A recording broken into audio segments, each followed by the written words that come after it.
When Hitler became dictator of Germany, he applied what he wrote in his book, Mein Kampf. A stronger race will drive out the weak races, for the vital urge crushes the weak to make room for the strong.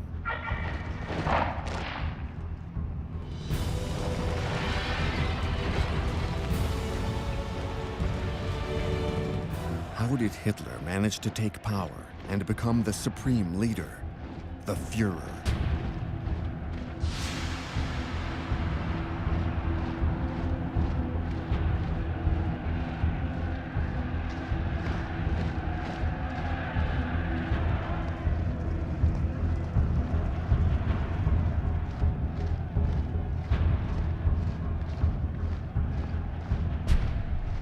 Nuremberg, 1929. The Nazi Party Congress is the real beginning of what German playwright Bertolt Brecht will call the resistible rise of Adolf Hitler. The devastating new economic crisis originating in the United States has caused havoc throughout the world, particularly in Germany.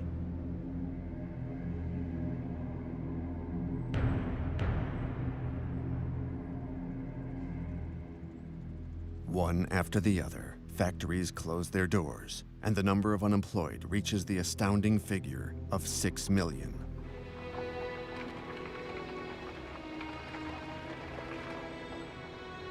Out of despair, many Germans turn to the Nazis or to the communists, who also have their paramilitary troops, complete with uniforms.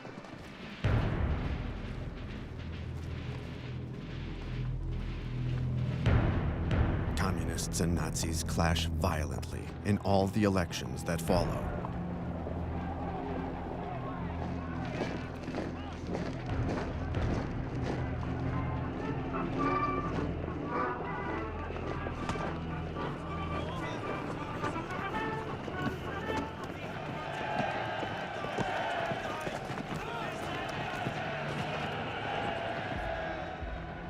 Hitler provokes disorder, while at the same time claiming to be the only man capable of stopping it. This tactic of blackmail proves effective.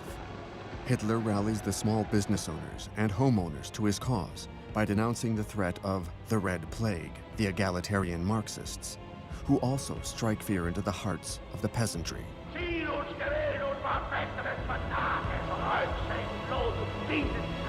The result is astonishing. 100 elected Nazis enter the Reichstag, the German parliament. Hitler is now the leader of the country's second political party after the Social Democrats. Yet the upper classes who despise Hitler aren't particularly worried. Stefan Zweig wrote, "To them, power had always been the reserve of the barons, the princes, and those with a university education. Nothing blinded the German intellectuals as much as pride in their culture."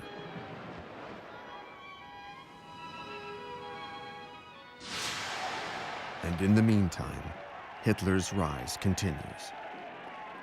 In just a year, he comes to dominate the extreme right in Germany. Veterans associations, such as the Steel Helmets, with 500,000 members, will have to obey his orders.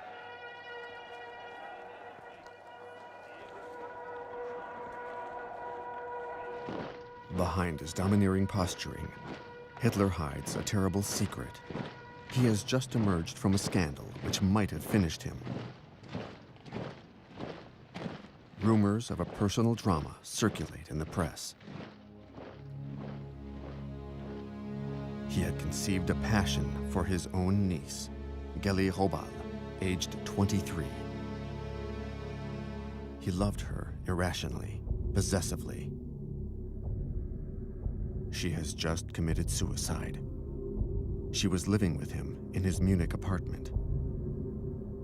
She confided to a friend, "My uncle is a monster. No one could imagine what he demands of me." She wanted to leave him, and now she is dead.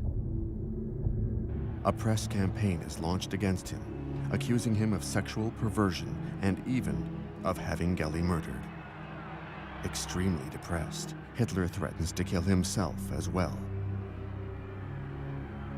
His worried entourage decides to act. His photographer, Heinrich Hoffmann, introduced him to one of his secretaries. She resembles Gelli. Her name is Eva Braun. She's 19 and already quite worldly. She fits the bill. She's captivated by the Nazi Party leader's popularity. Hitler will make her his new shadow mistress. He declares himself a bachelor married to Germany to gain the sympathy of female voters. German women already have the right to vote, thanks to the feminist movement. Eva Braun is above all a sports enthusiast. She dreams of becoming an actress and starring in Tarzan movies in Hollywood. At her side, Hitler recovers his combativeness as a political animal at a time when the end of the mandate of Germany's President Hindenburg is drawing near. Hitler is among the candidates to succeed him in 1932. Hardly 10 years after his attempted putsch and incarceration, Hitler is on the verge of becoming president of Germany. Germans are subjected to an intensive poster campaign. Nazi propaganda chief Joseph Goebbels says, "Let us be grandiose." He devises an ultra-modern election campaign using airplanes, a European first. The largest commercial plane of the time is provided by the director of Lufthansa Airlines, who isn't adverse to this free advertising opportunity.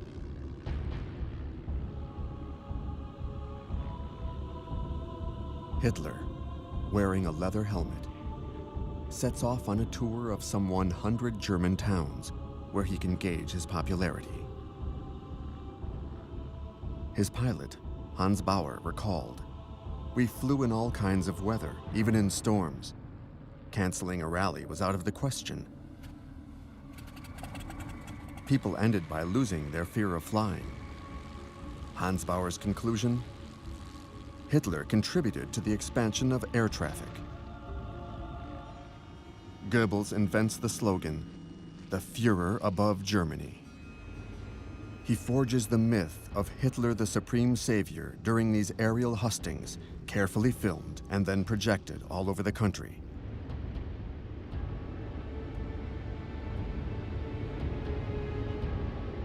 But Goebbels cannot relax yet.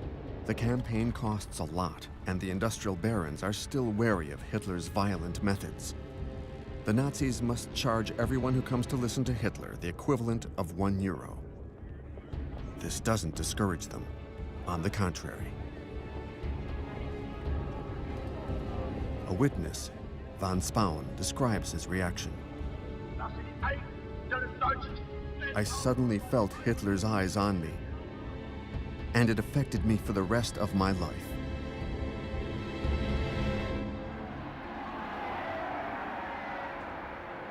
A week before the presidential elections, Hitler brings together 100,000 Berliners, sick of the traditional parties, who seem incapable of facing the crisis. 20-year-old Jutta Rüdiger is in the crowd. "I can't explain the state that unemployment plunged us into. We really thought that Hitler alone could get us out of that misery." Sie reden nicht von den Zehntausenden, die Jahr für Jahr den Gashahn aufdrehen, nicht weil es ihnen zu gut geht. With his pseudo-social discourse, Hitler becomes a serious candidate for the presidency. The press have a field day. On the right, Hitler is seen as the prototype of the political adventurer. On the left, the insults are more personal. Hitler is described as a pansy, a half-mad cheater, a vain charlatan, a fake tough guy with a rhinoceros hide riding crop.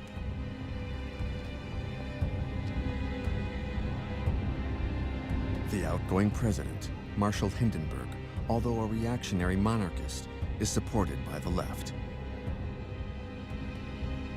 This paradox reflects the growing danger of Hitler's rise, as is hammered home by his most determined opponent, Social Democrat leader Otto Wels. Es ist keine Minute Zeit mehr zu verlieren. Nur einen Gedanken, ein Ziel kann es noch geben. Der Faschismus muss geschlagen werden bis zur Vernichtung. Aus und durch für die Freiheit, die Republik und die deutsche Schaffensarbeit. April 10, 1932, the verdict is announced. Hitler will not be president. 13 million Germans have voted for him, a third of the electorate. It is enormous, but it isn't enough.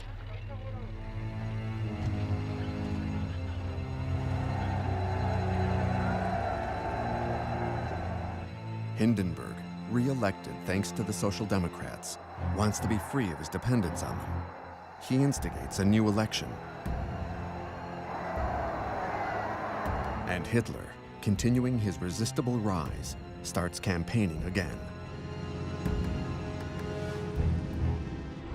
As he gives 5 speeches a day, his entourage is reeling. One of his intimates says, "We were like seconds who have to get their boxer back into shape between rounds." But Hitler feeds off the crowds. He's carried away by his own virulence.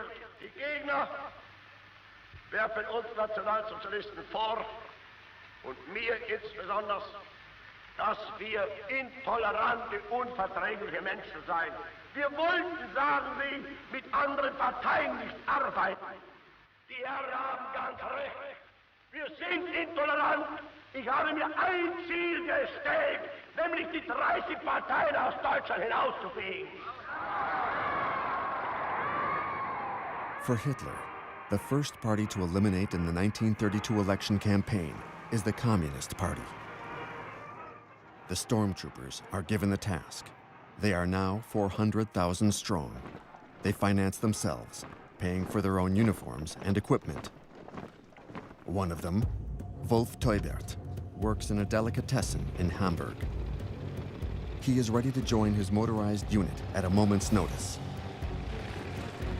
He states, "I had only one thought, to risk my life for Germany." The humiliation of the Treaty of Versailles had made me a passionate defender of Hitler.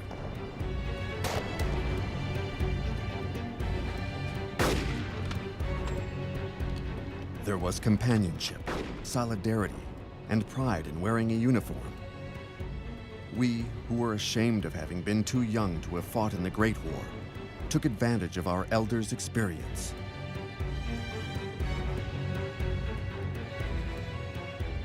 Goebbels concocts an idol to inspire them. Horst Wessel, a petty crook from Berlin who became leader of an assault brigade. Killed by the communists a year earlier, he was made the Nazis' token martyr.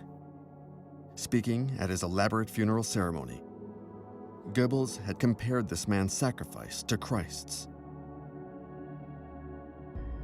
He had these images filmed to depict Nazism as a devotional practice like Christianity.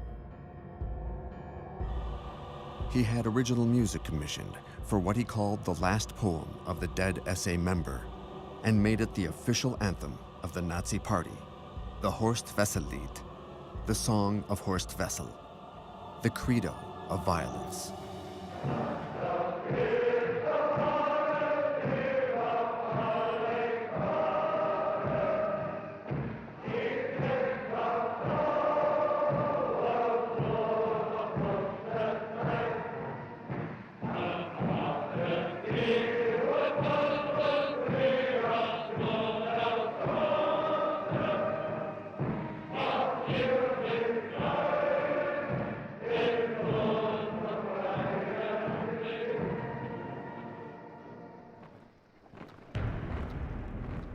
red front are the communist militias. They always wear workers' caps and Russian blouses. All these militants, men and women, are inspired by their ideals.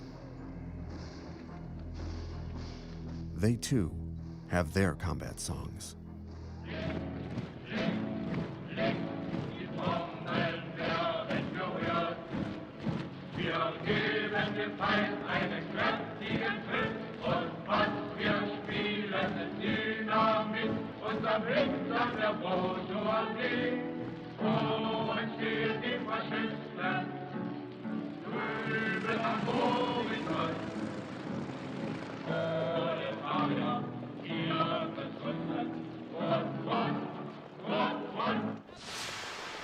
July 1932, the bloody summer of the election campaign. The SA stormtroopers, with the complicity of the police, provoke street battles with the communists. 100 dead and 1,000 wounded is the toll among the communists. Many Germans, exhausted by the disorder and the government's powerlessness, approve of the Nazis' violent acts. The result? 230 Nazis elected to parliament. Hitler is now head of the country's strongest political party.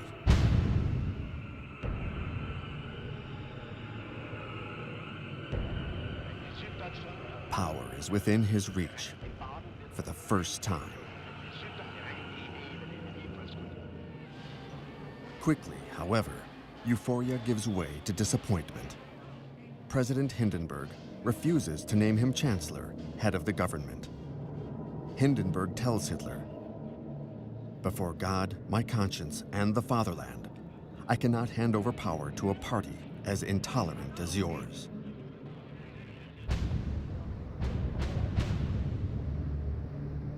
Nevertheless, Hindenburg offers him a role in the government.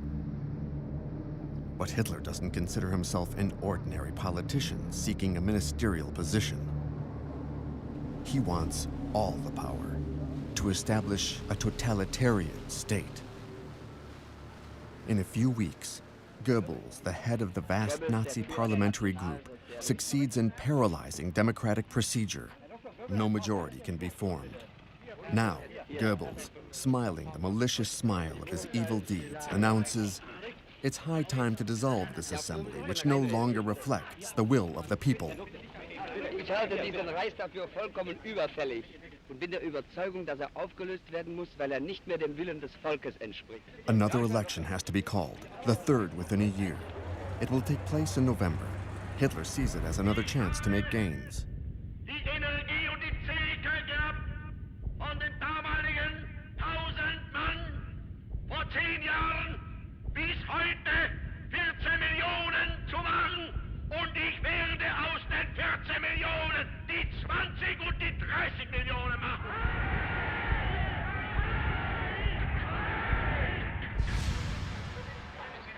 The election's results are a crushing disappointment for Hitler. Surrounded by his personal SS guards, he broods over his failure. He has lost 2 million voters and 40 seats.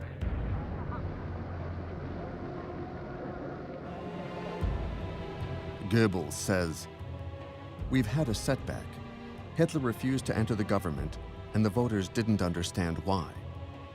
With bitterness, Goebbels reads the foreign press reports. The London Daily Herald writes, "Hitlerism as a political force is dead."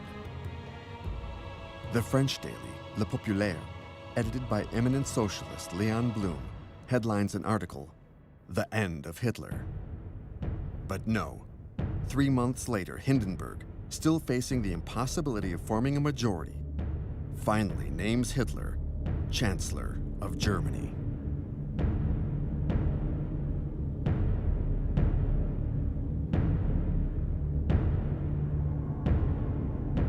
A student in Berlin, Sebastian Hafner, writes,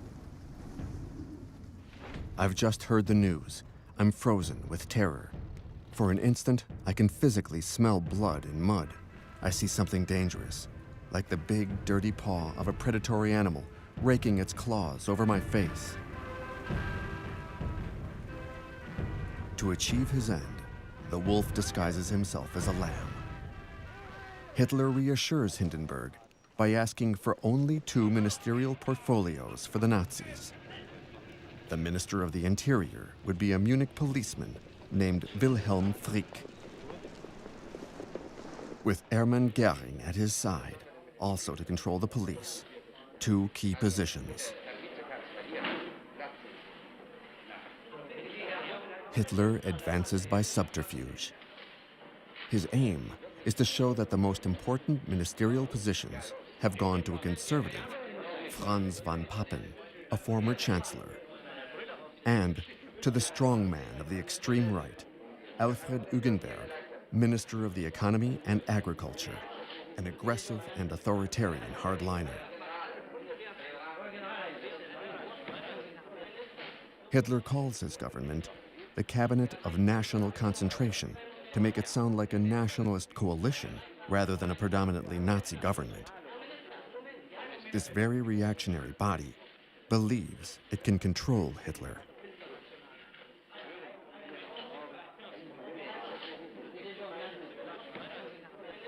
Von Papen makes a costly mistake when he says to Hugenberg, "Hitler is our man," to which Hugenberg replies, "We oversee him."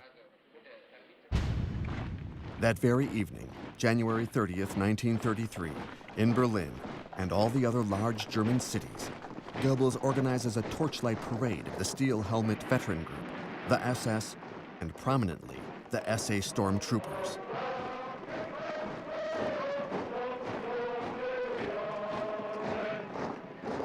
Goebbels declares that 1 million people marched in the parade, but the British military attaché estimates them at less than 15,000 marchers, made to go around in circles for hours by Goebbels.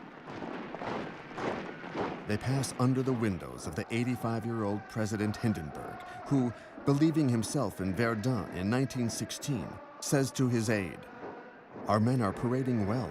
They've taken many prisoners."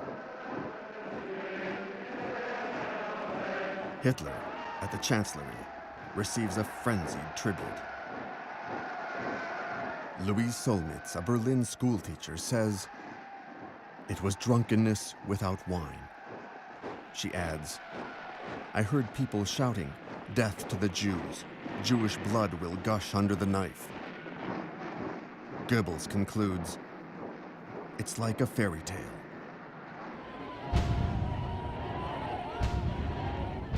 At the Berlin Sports Palace, Hitler delivers his first speech as Chancellor. What is Hitler's plan? Absolute power, but by stages. There are still 200 communists and social democrats in the Reichstag. Therefore, Hitler's first move is to dissolve parliament and call new elections. His speech, broadcast on radio, is an appeal to all voters, even those on the left. Und jene felsenfeste Überzeugung, dass eben doch dann einmal die Stunde kommt, in der die Millionen, die uns heute verfluchen, hinter uns stehen und mit uns begrüßen werden dann das gemeinsam geschaffene, wiedererkämpfte, bitter erworbene, neue deutsche Reich der Größe und der Ehre und der Kraft und der Herrlichkeit.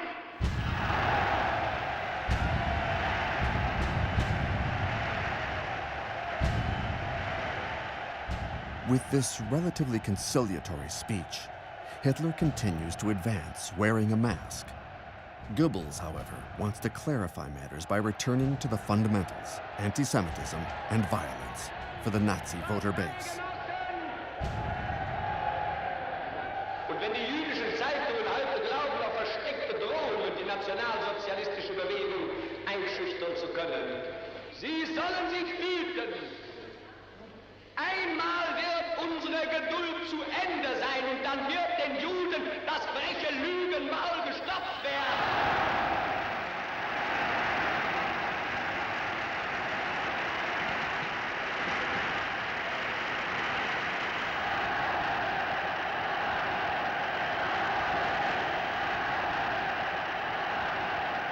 Im Übrigen können unsere Parteigenossen und S-A-Männer auch darüber beruhigt sein, dass eher als wir alle denken, die Stunde des Endes des roten Terrors gekommen sein wird. Und wir werden den Herren vom Karl-Liebknecht-Haus bald Töne beibringen, die sie noch niemals vernommen haben.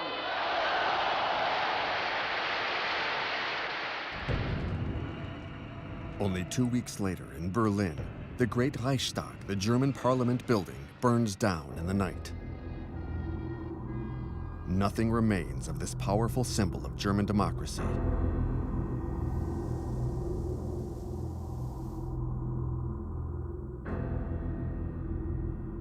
The investigation carried out by the police under Göring incriminates a 24-year-old Dutch communist named Marinus van der Lubbe, suspected of a heavy record of arson.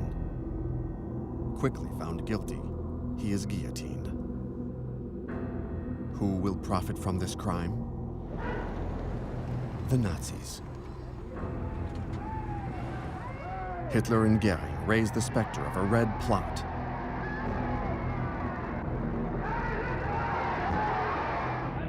Göring has 4,000 communists arrested, including the leaders. But the Communist Party isn't outlawed yet. For Hitler wishes to maintain the appearance of legality for the legislative elections, which he expects will consolidate his power.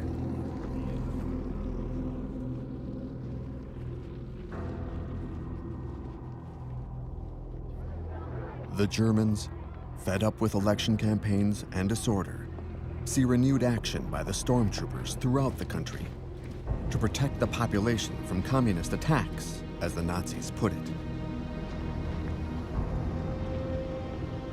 There are over 1 million stormtroopers. Now armed, they have the status of auxiliary police officers. All over Germany, they take up positions in front of the headquarters of leftist parties and workers' unions. Again, they will foment violence, while Hitler continues to play the electoral card to reassure an increasingly exhausted President Hindenburg.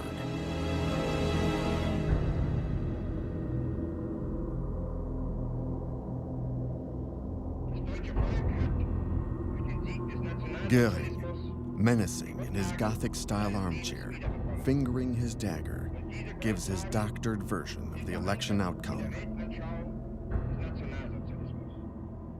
Der 5. März bedeutet für einen Mann und eine Bewegung einen gewaltigen Sieg.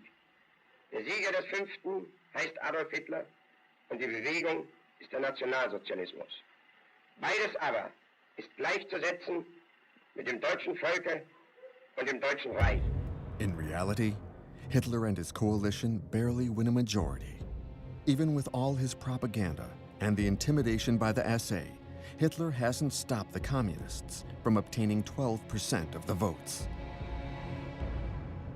At this point, Hitler tears off his mask and enters the realm of illegality with his government's complicity.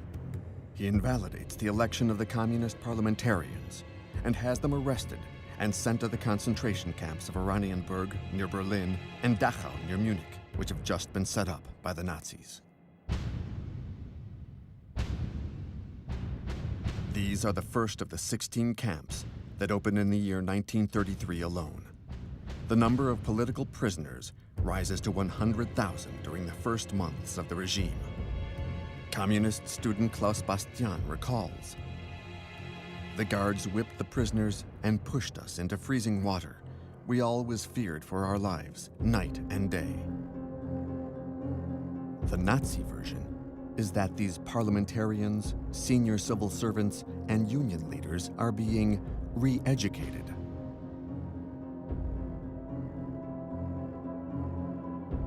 The baleful shadow of dictatorship spreads over Germany. Since the Reichstag has burned, Hitler stages the new parliament in the Royal Opera House, surrounded by the SA, and demands unlimited powers. The communist members are gone, most of them to the camps. The 94 Social Democrats who are still present will summon the courage to vote against Hitler. They too will be arrested and sent to the camps, or forced to flee the country. 441 members from the extreme right to the Catholic center listened to Hitler's long, rambling speech intended to bolster the people's illusions. As always, he promises the earth, the end of unemployment, relief for peasant farmers, respect for the law, and above all, peace. The assembly votes its own demise by granting Hitler full powers for 4 years.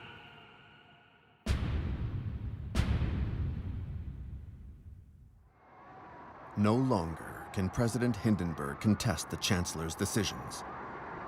To the sound of cheers, democracy dies in Germany.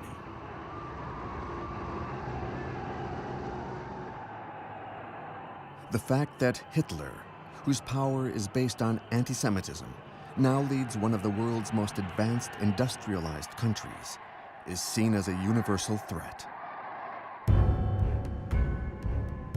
All over the world, anti-Hitler demonstrations, like this one in New York, protest against his barbarity, his obscurantism, and his anti-Semitism. All call for a worldwide boycott of German products. To dissuade them, Hitler orders a day-long boycott of Jewish-owned stores in Germany, meant as a warning.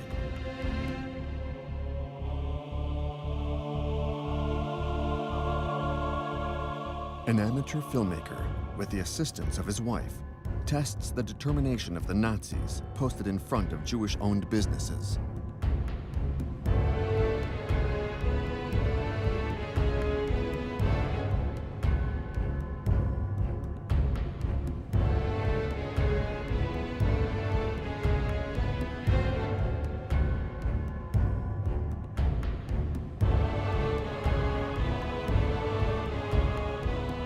Jews in Germany are horrified to see essay posters that read, "Not a penny for Jewish capitalism, buy German," and "The Jews are the cause of our downfall."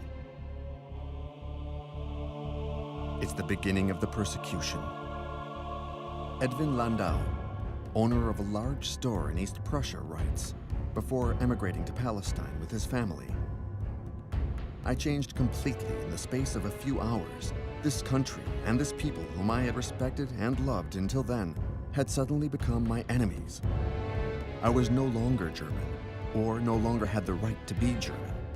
I was ashamed of having once belonged to that nation. I was ashamed of the trust I had held in so many people who now removed their masks to reveal themselves as my enemies."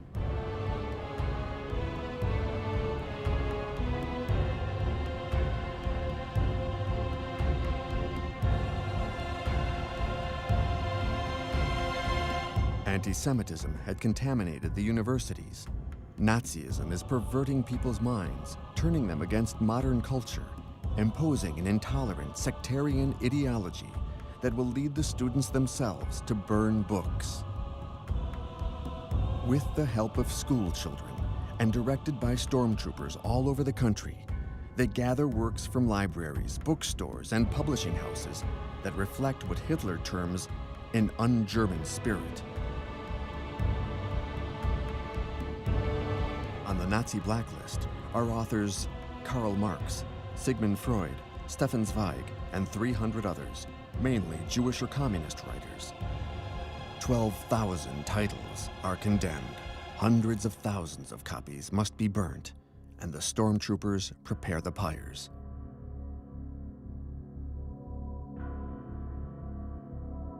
In a radio broadcast from Berlin's Opera Square, Goebbels reads out the sermon of the Black Mass for an auto-da-fe straight out of the Dark Ages. Meine Kommilitonen, deutsche Männer und Frauen, das Zeitalter eines überspitzten jüdischen Intellektualismus ist nun zu Ende.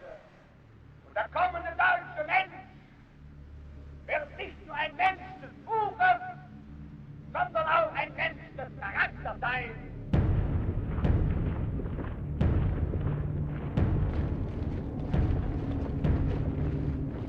young Berliner, Dorothea Günther, is present at the Auto da Fe and the Nazi ritual. Her description of the scene. The essay and the students shouted out the book's title and its author's name. They stated if the author was Jewish, a pacifist, a feminist, or simply a modernist. They would recite, "We consign you to the fire," and would throw it into the flames. I was dumbfounded and deeply outraged, since we had read and discussed many of the works that ended up in the fire.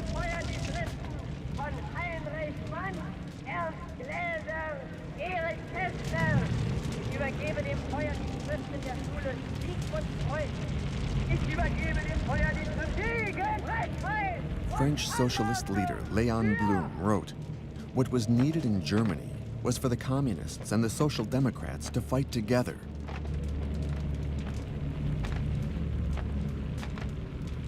But the Social Democrats were unwilling. And as for the communists, Moscow had given them their orders: no alliance with the Social Democrats, described as socio-traitors. Stalin's suicidal orders were a gift to Hitler.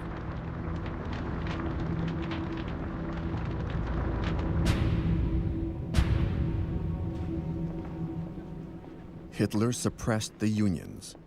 Now, on July 21st, 1933, he outlaws the Social Democratic Party.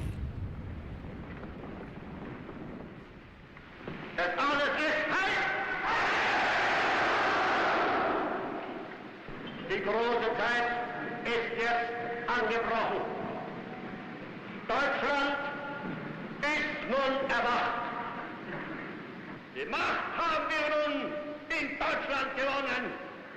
Nun gilt es, das deutsche Volk zu gewinnen. The German people, for their part, can go on vacation. Henceforth, the Nazi Party is the only legal party. Its anti-Semitic slogans don't seem to stir many people up. They are largely indifferent to the fate of their Jewish compatriots, who, after all, only number 500,000, less than 1% of the population. Half the German Jews would manage to emigrate. Gerda Blockman remembers, "We succeeded in embarking on the condition of giving up everything we owned."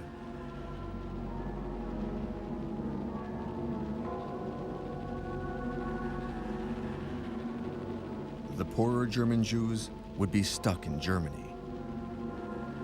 They would be deported to the eastern ghettos, then exterminated in the camps.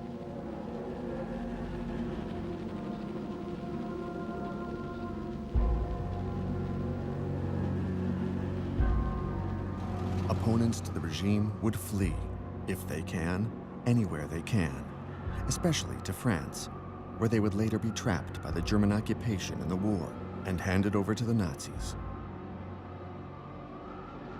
Many of those who cannot leave in time or who choose to stay to carry on the struggle would be captured and martyred in the camps.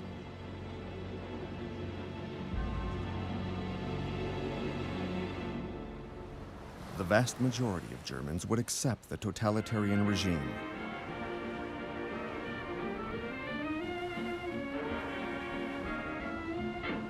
Some would begin the day by hoisting the swastika flag, Germany's official emblem.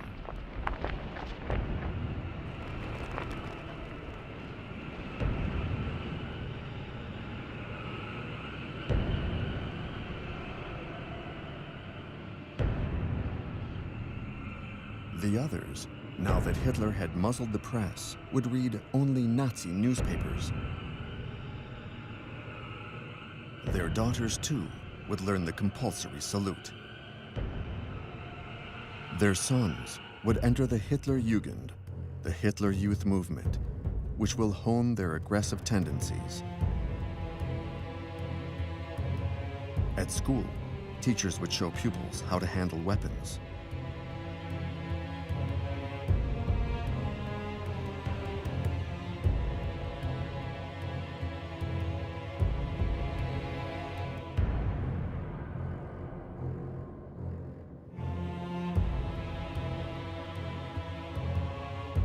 teachers would have to use down-to-earth, Nazi-sanctioned examples in math class, such as, how much does a pupil cost? A mentally handicapped young person costs the state 1,800 marks a year, the average pupil 320 marks, and a brilliant pupil only 125 marks. Answer: society can only survive if its citizens are genetically sound. The older daughters would join the BDM, the Bund Deutscher Mädel, the League of German Girls.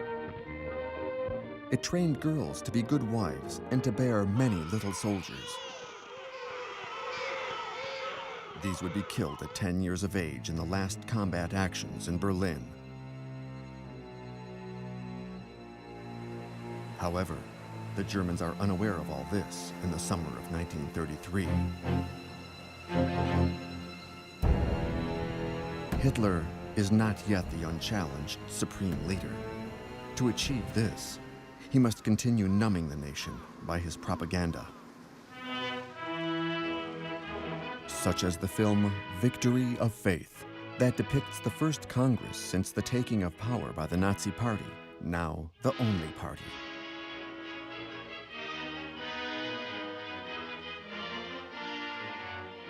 Hitler is well served by the talent of the young director Leni Riefenstahl, who charms him with her energy and beauty. With clever framing and lighting techniques, she glorifies the new god of a new mystique, a mystique of race, of the leader, of power and its apostles.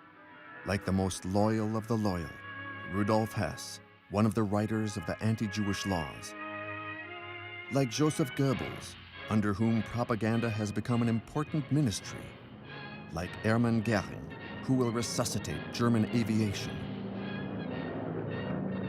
And like Ernst Röhm, head of that horde of fanatics, the stormtroopers. Nothing gives cause to suspect that this film would be banned a year later, because Röhm, even though he has been Hitler's accomplice since the failed putsch of 1923, will be denounced as a traitor. Perhaps because he is too close to Hitler, or because the SA is too big. With 2 million members, it is a force that rivals the army.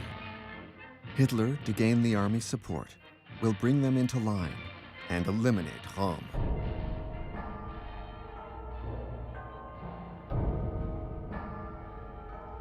It all begins the next summer when Hitler travels to Italy to meet Mussolini in Venice.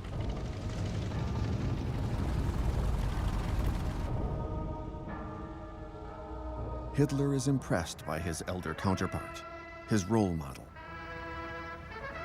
He's seeking Mussolini's approval for his plan to annex Austria. Mussolini refuses. He doesn't want Germans gathering on his borders.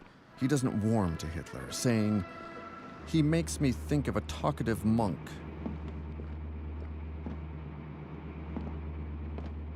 He takes him on a tour of Venice, pointedly starting with his battleship fleet, while Hitler has no naval force. Hitler returns to Berlin, mortified. He understands now that until he rebuilds the armed forces, he won't be able to carry out his plans.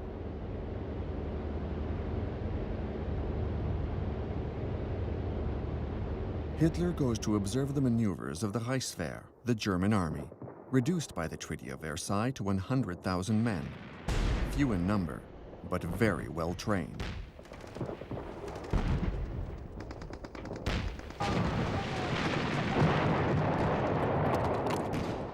Hitler knows that to wage war, he needs generals, admirals, competent officers, strategists, and trained specialists. He's always promised to free the army of the straitjacket of Versailles and to restore its troop and weapon strength.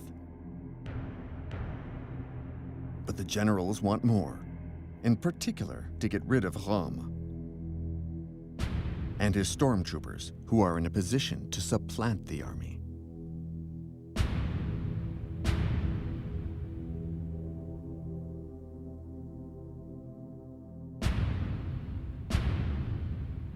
Röhm is also harshly criticized for having delusions of grandeur. He steals the limelight from Hitler. Industrialists are worried by his declaration that the National Socialist Revolution is not over. Goebbels says he's a Bolshevik in disguise.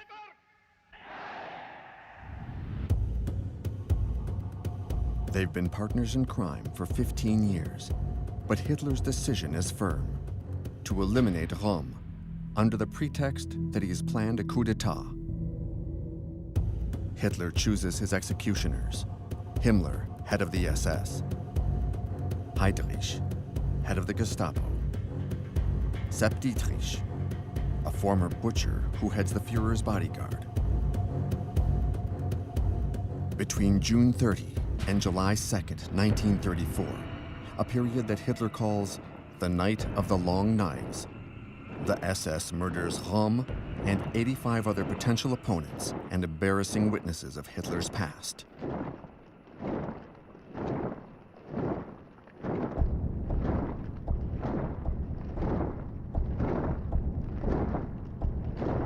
With Röhm gone, the stormtroopers lose all their influence and are deployed only to keep order. The army is satisfied, as are the industrial barons, and Sepp Dietrich is promoted to SS general. When Leni Riefenstahl directs her next film, Triumph of the Will, on the Nazi Party Congress of 1934, only black SS uniforms are seen marching behind Himmler.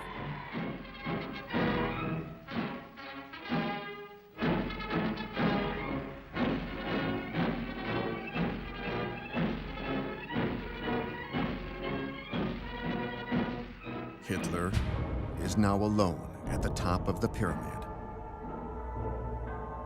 A month after the Night of the Long Knives, the last president of the Republic, Marshal Hindenburg, dies at age 87. Democracy has been dead and buried for a long time. Totalitarianism continues its implacable march. Hitler becomes commander of the armed forces. His power is absolute. All the soldiers must swear an oath of loyalty to the Führer, our leader, and the leader of the German people, Adolf Hitler. Adolf Hitler!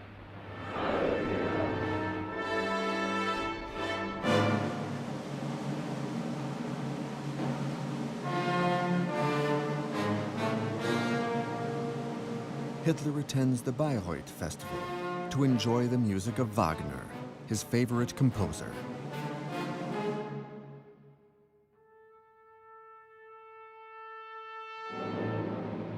The composer's daughter-in-law, Winifred Wagner, who supported him during his difficult beginnings, welcomes him now as master of Germany.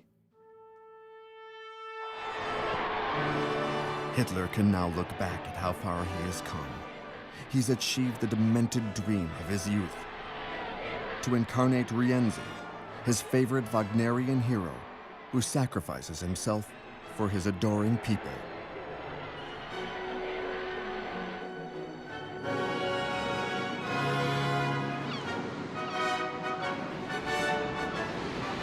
Like Siegfried, he sets sail on the North Sea pursuing his fantasies, accompanied by those who created him, but who can no longer control what has become the Golem, the legendary creature of clay who blinds human beings by his hellish power.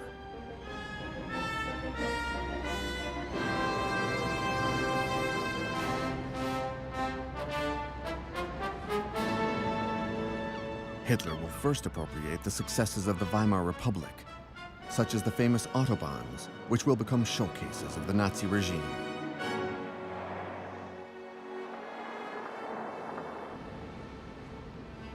Then, Hitler will strike by passing the Nuremberg race laws.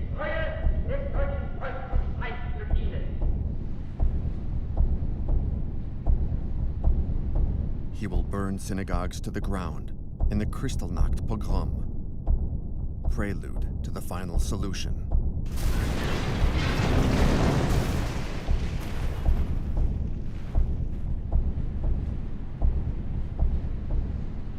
He'll violate the Treaty of Versailles by reoccupying the demilitarized zones of 1919.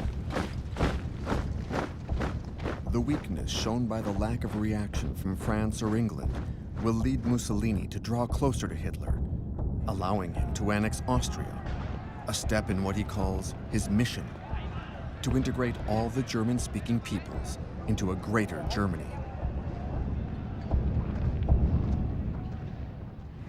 He'll intervene in the bloody Spanish Civil War, sending his bombers to annihilate the population of Guernica, ensuring victory for Franco's fascists over the Spanish Republicans.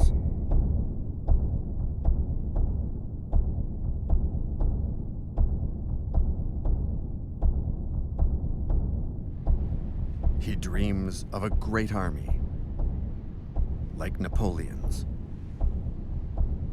one he will lead to Moscow. All the while, proclaiming his desire for peace. Wir wollen einst ein Reich sehen und ihr müsst euch schon dafür erziehen. Wir wollen, dass dieses Volk einst gehorsam ist und ihr müsst euch in den Gehorsam üben. Wir wollen, dass dieses Volk einst friedliebend und aber auch tapfer ist und ihr müsst friedfertig sein.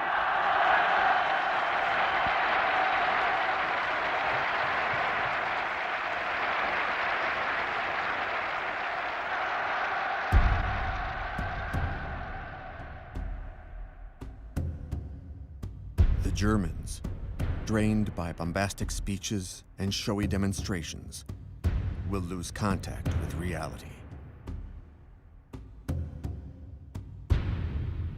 When Germany is ready, Hitler, obstinate and ferocious, will drag it and the world with it into a long night, peopled by the ghosts of over 50 million dead.